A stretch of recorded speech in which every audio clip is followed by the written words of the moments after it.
Well, in the run-up to the election, there were a lot of flaws in the process, and we kept drawing attention to them. And it's like the Electoral Commission was adamant to our call, but on election day, we saw exactly what happened. This is the most incompetent election we've had. I mean, everything about this election does not reach the standard that Ghana's Electoral Commission has attained for itself. Ghana's Electoral Commission is held in high esteem as one of the best electoral commissions. Unfortunately, this election, she can't even get the results right. The declaration is all over the place. Mr. President, I saw your press conference where you rejected the result. So with this rejection, what are you going to do to make your case to the people of Ghana? Since you said they voted for you, how are you going to convince them that you won the election? Well, we know we did, and we are currently doing a forensic audit of all the constituencies. First, to establish what happened there, and then secondly, to reconfirm the figures that we have. Because this case might end up in court, I don't know. I cannot mention anything for now, but we're doing an audit, and based on that, we'll take whatever decision we need to take. But I think that the incompetence the EC has shown, it will be useful for us to do a forensic audit of the EC's own systems and the numbers to come to what the final number for the EC is. Because as of now, I don't know what number they're going to gazette.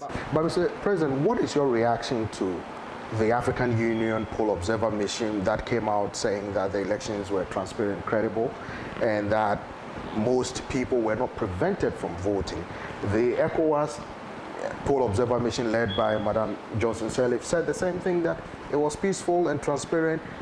So what do you say to these prominent African organizations that monitored the poll, pretty much giving a stamp of approval to the elections? Normally, when you have an observer mission like that, you need to wait and see their final report, because often they give the report up to the point of counting. And it's true, I mean, the whole day was peaceful. People went about, voting without any problems, and the queues were orderly. And so they'll say all that. And there were a few instances of people caught with pre-printed ballot sheets. I mean, the video evidence is there. Normally, their final report will capture the collation process. And so this report does not capture the collation process. And a lot went wrong with the collation process.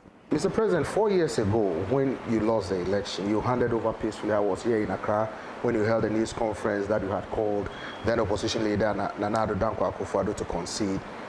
People are saying you have proven that you are a true Democrat. They said, why are you not doing the same thing now? In the interest of the more than 6 million people who voted for me, I must uphold our democracy and hold our Electoral Commission to higher standards and hold this government to a higher standard in terms of our democracy. I mean, the way they've conducted this election, the government, President Akufo-Addo, and the Electoral Commission, is a dent to our democratic credentials as a government.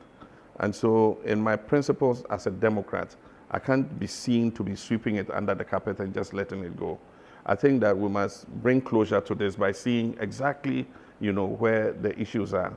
And I mean, if an independent audit is done by the EC, we bring somebody in to crunch the numbers, do an independent audit. If I lost, why not? I mean, I'll be the first to concede and walk away.